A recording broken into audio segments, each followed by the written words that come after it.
is one of the major challenges for an organization or in an organization. You need to put two choices. You need to pick up two choices.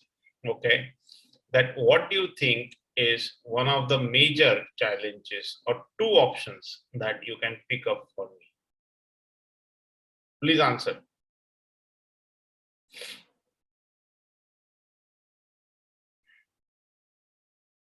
I will give you the right answer.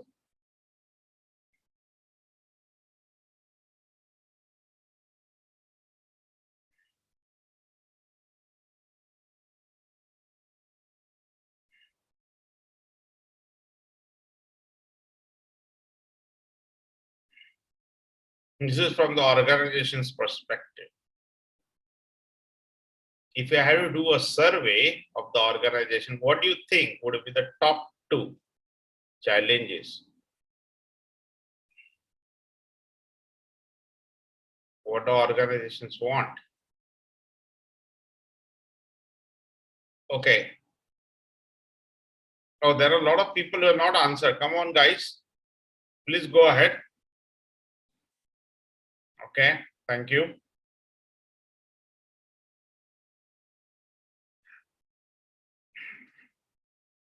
Actually, I got a pretty mixed response. Okay. Almost 50% has said faster time to value, 56% has said faster time to market, 25% said improved quality, 19% said improved predictability, only 1% has said improved prioritization, and 38% has said lower cost. Okay, actually the right, okay, as per the pulse, okay, and this was actually done a survey by PMI. The top need of the organization is faster time to market, which the majority of people said yes. And one thing they also want to know is improved prioritization. These are the two most wanted things to do. And it's a lean concept which is focused on time, which is faster time to market. If you deliver it sooner, people consume it, okay, and therefore the value also gets delivered sooner. Okay, that's the concept of agility, and that's where, okay, many organizations today are at the inflection point as the dynamic changing landscape. Agility is one of the kind of becoming a basic necessity for many organizations to do. And for that, okay, they need to explore a lot of things, including changing of mindset. That's where things are happening to survive. Okay, and you can't run away from that. Many people, even they are not adopting agility, they are definitely discussing agility for sure. So they are becoming aware of that, and many leadership positions are becoming aware of that. So if you see the 2000 2010, okay, that era, or 2015, there was accelerated adoption across that, acquisitions, a very aggressive kind of, people actually becoming bigger, acquiring a lot of things, and people become bigger at the cost of whether I'm doing the right thing or not. Okay, so now it's a period of doing that right thing and therefore generating value. Okay, so things have changed. Agility is in focus, and that's where stems out the need for the agile coach. So I'm just closing this.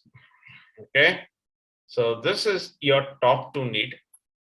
Okay, one of the things which, okay, there is no specific statistics, okay, but if you have a lot of connecting dots, okay, this is an agile coaching report, and this is by the Scrum Alliance, not by the PMI, and you will see the agile coach role exploding. Okay, they equate Scrum Master to be the agile coach.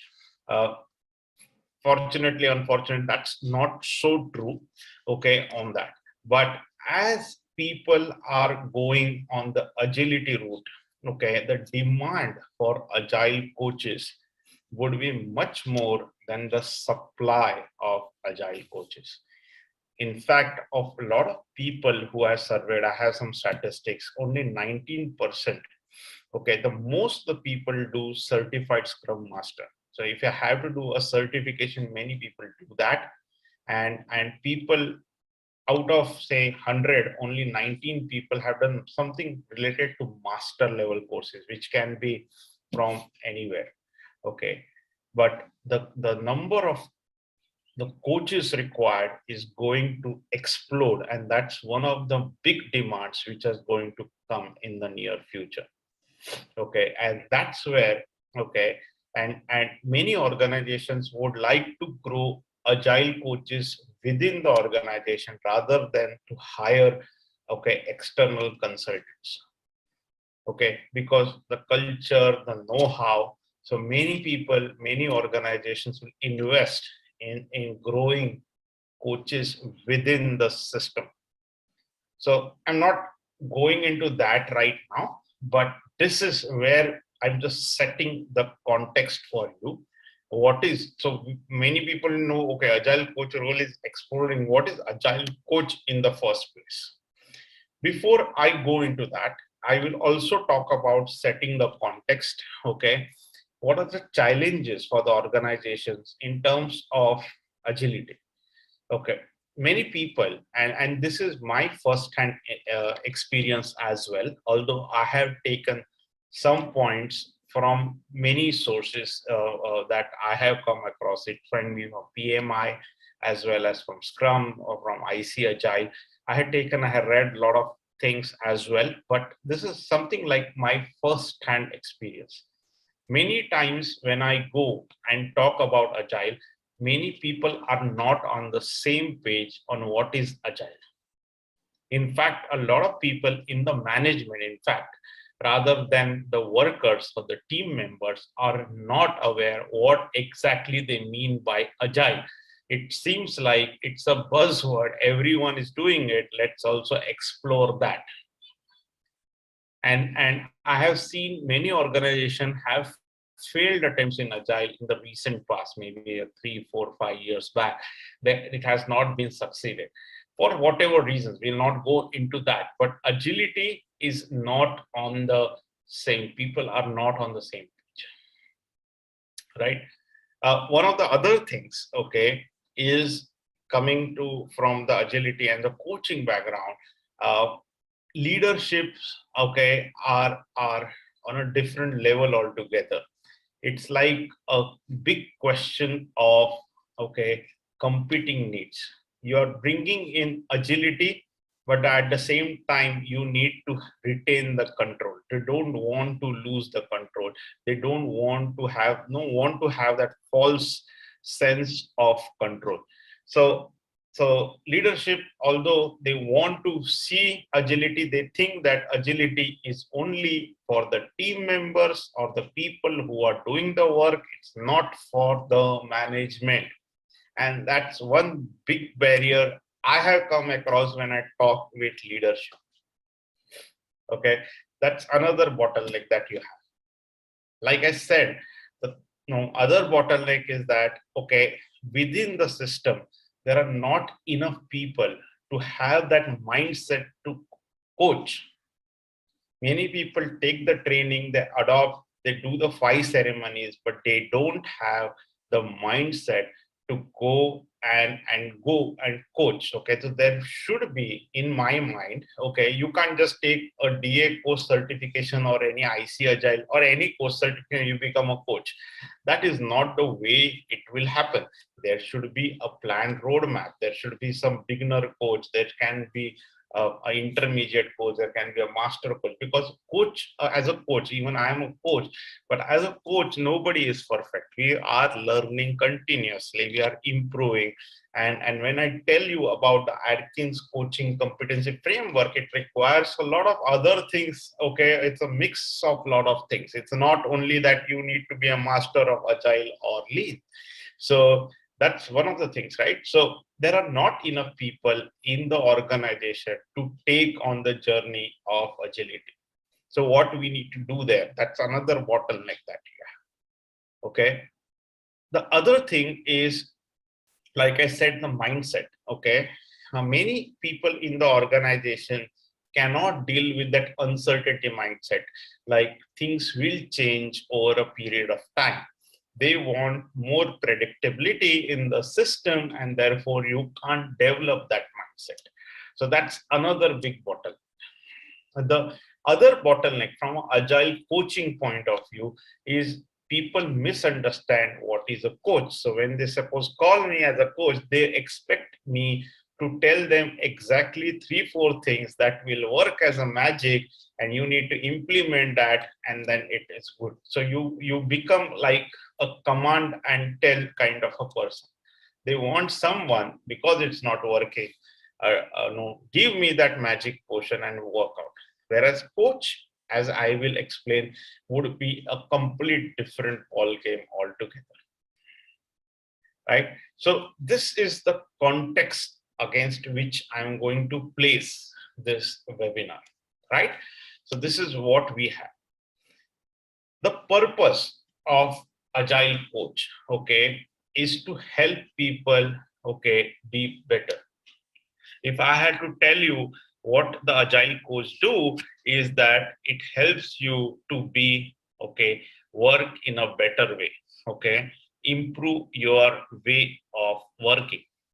It's a simple definition of agility or the Agile Coach, right? So coaches do not tell what you should do, okay? They actually help you or empower you to take the decisions. They are problem solvers, but they are not solving the problem. The team is solving the problem. They help, okay, the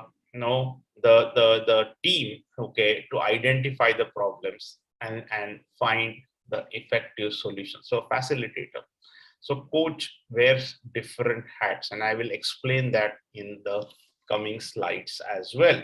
So, okay, so coaches, okay, the purpose is to help them find new ways of working and thereby improve their way of working, and therefore become more effective in lesser amount of time. That's a simple coach definition. Yeah. You can, okay, anyone has a question? Hema, you have raised the hand. You're free to put it in the chat, whatever a question or a question and answer panel. I'm happy to okay, answer that. Okay, put it in the question chat or the question and answer panel, like I announced at the start, right? I'll happy, you can interrupt me anytime.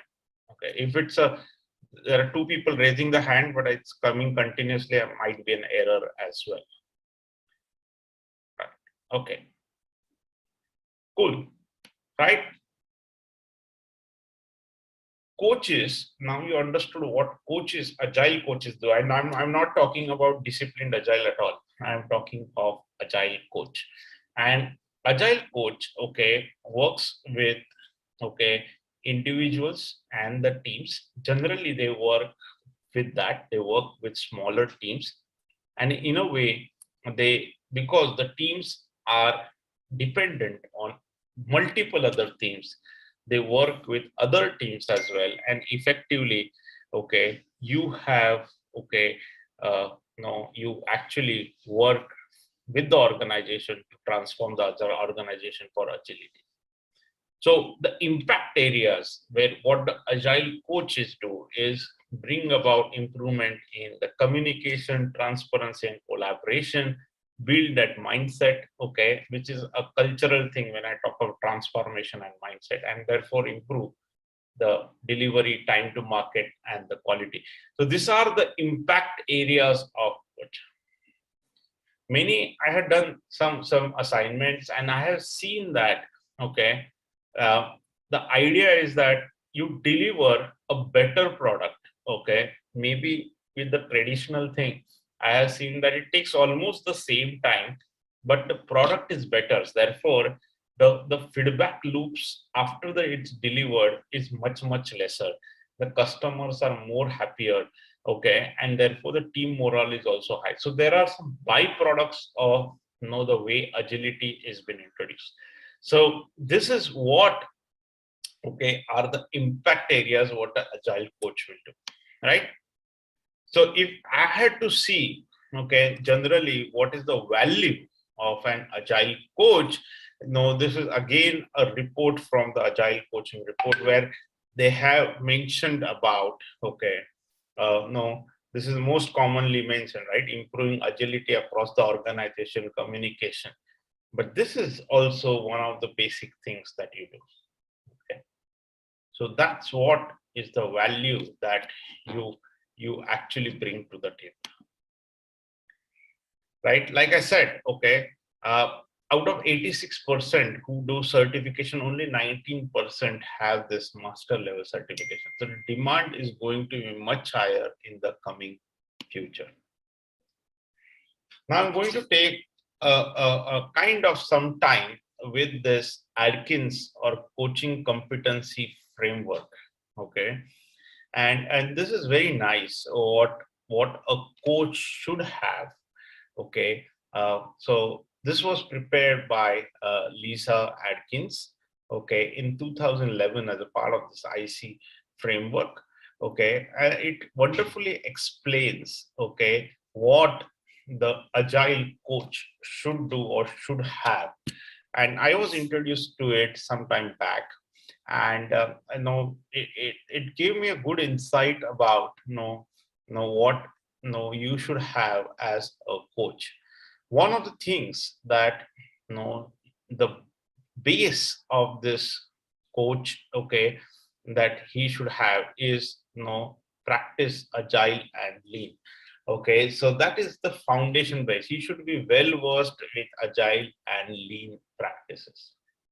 So that's a base, and that's a wide base. That is one of the basic things that the agile coach should know, right? So if I was listening to one of the PMI's presentation with John Munro, who had done it last week with us, on our platform.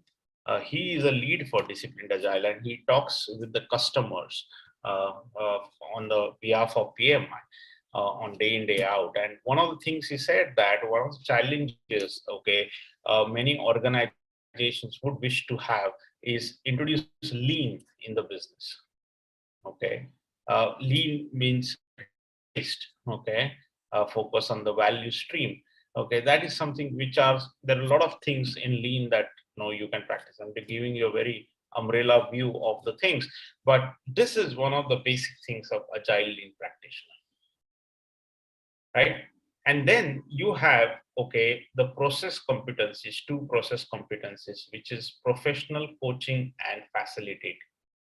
And when I talk about professional coaching, okay, it is about talking with the clients, okay, or partnering is the right word, with the clients, and setting a direction, okay, to achieve. Okay, that's one of the basic things, and idea is to improve their way of working, right? So this is one of the process competencies. The other is, okay, facilitating. And this junction here, okay, which everything corresponds, is it indicates that you are neutral in nature.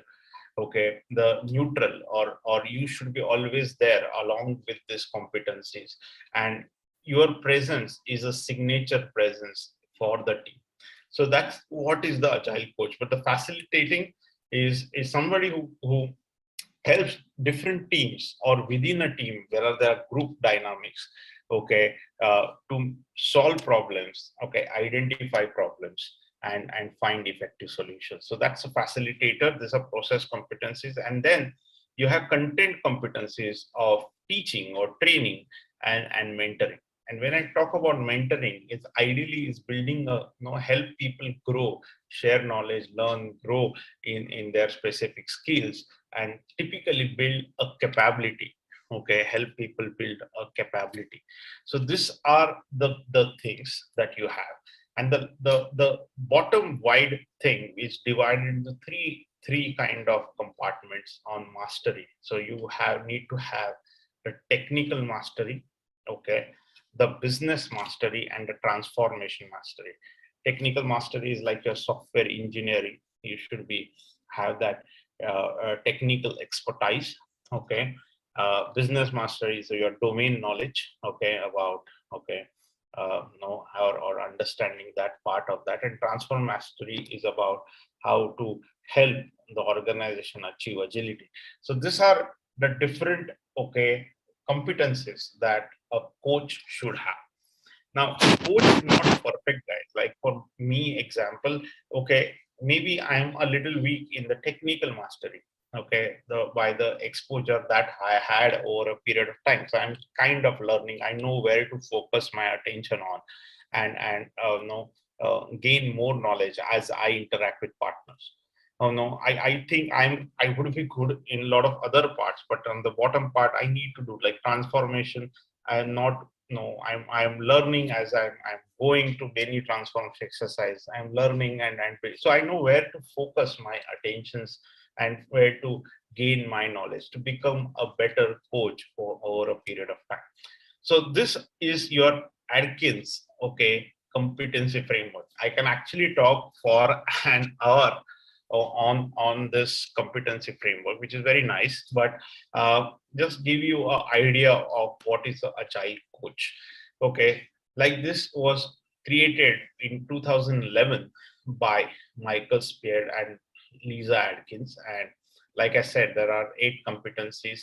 There is a neutral stand which tells about, the coach should be neutral without any bias, and these are the different competencies that you should have. Right? Great. So this is one of the things about agile coach. Okay. Uh, uh, One of the things you should know, the development should happen is that you should be very clear about yourself. Okay. What your strengths, weaknesses, your expertise, where you can actually provide value, where you think you need have a gap, and therefore it's always okay to take help from different experts in the enterprise or in the organization. For example, I'm not so good at the technical mastery, so I will actually take help of the technical experts, and try to, collaborate with them to find a solution. So it's always okay. So you need to understand, okay, about yourself, and then once you do that, the next step is to influence individuals, okay, and help them mentor, grow. And once you do that, then it goes to the team. At a team, there are different group dynamics that are involved within a team, so that requires a different kind of expertise. A coach always works with a team, not an organization. And then, okay, you may work with the value stream, and then as you progress with the organization, because the other teams also depend on this team, and you can work with an enterprise coach to, okay, influence your organization to achieve agility. So this is your, okay, development along the coaching spectrum. Okay, like I said, guys, okay, like I said, one second. Okay. Okay, so Nabil, I will answer your question maybe at the end of it. It's a very generic question, so I will answer at the end of it. So one of the things that you need to understand is that, like I'm reiterating for the sake of reiterating, because many people think coaches, okay, like project managers or scrum masters are for the team, and coaches are for the enterprise, which are not entirely wrong, but you start with the team. Coaches works with teams to improve their way of working, and they are short term, okay, no, they're not long term, okay. Coaches, okay, are not for the entire duration. Suppose you hire an external consultant, I think there should be a roadmap, and the idea of the coach is to make the team self-sustaining rather than the coach be around for that, unlike say a scrum master, right? So that's how it is. And then you look at multiple teams, and that's where the organization comes into play. And the third part is, okay, the agile transformation, lead the teams through the transformation journey. So you have, okay, different ways of working. As a coach, you influence all these three areas beautifully. So now the disciplined agile, okay, coach, okay, is, we call it, and no, I think they have aptly named it as a superpower of DA coach. And the idea is that the disciplined agile gives you more ammunition then and tools, okay, which is a very good toolkit, okay, for the agile or an enterprise coach to make him, okay, what do you say, more equipped with more tools and the techniques that he can apply, okay, to solve problems or make the teams more effectively. And therefore, one of the things of a disciplined agile coach is apply or internalize the DA mindset to the team. Okay, that's one of the things that he will be equipped to do. So a disciplined agile coach, okay, uses, one of the things I learned from a DAC, okay, certification. There are different techniques and different tools that you can use, okay, to internalize the DA mindset and help him identify problems and solve problems and therefore improve their way of working. Okay, so that is a very good part of the DAC. And in the DAC certification, there is no theory. There is there is theory, but no, 80-90% you are doing case studies. Okay, so using that tools or things. So that's how it is, okay, to do. Okay, right. Yeah, Vijay, development seems like emotional intelligence, not entirely true, Vijay, but yeah, so they have made a path saying that, okay, you should be first well versed with yourself, then this, and then that, okay, taking into bigger roles. It looks like a very simple path, but when you go and go in the, no, when you start coaching it, there are a lot of problems. Like, no, I had been a part of this coaching exercise, and many people think, have this attitude that, please do not give us gyan knowledge, okay, solve the problem, don't tell us. But whereas a coach is not a person to solve the problem, the team is to solve the problem. Yeah, but no, to earn the respect of many people, okay, on the coach, I think you need to know yourself better. Easier said than done, and that's how it starts. Yeah, great. Thanks for the question, Vijay. Uh, yeah, this is what you know about the different journey of disciplined agile. So I'll skip this slide. Uh, I have shown this slide in my couple of things because now there are a lot of these certifications which happen. Okay, uh, certification do give you knowledge, do give you a certain professional achievement. That's true, and it can help you. I'm a big proponent of certification. I'm in the business of that. But you can actually learn. The experience is also one of the biggest things that you can have. So certification is a good start. Experiences can actually enhance and build upon this. We call it tailoring.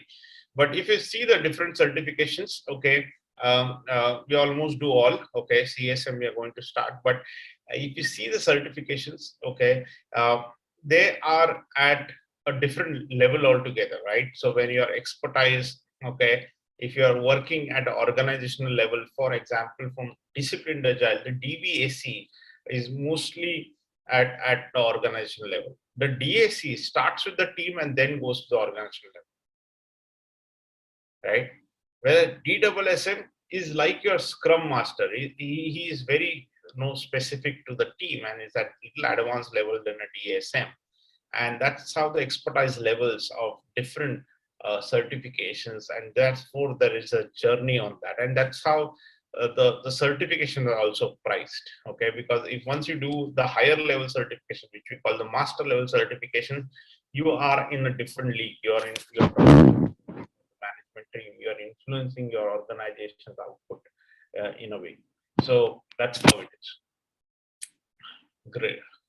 Okay, So I am kind of okay. I don't know what is the time. I think I'm 5 minutes a little early. So um, we can have questions and answers on that. I wanted to have a little more question and answer if I get. So I wanted to have that. So please open up with your questions.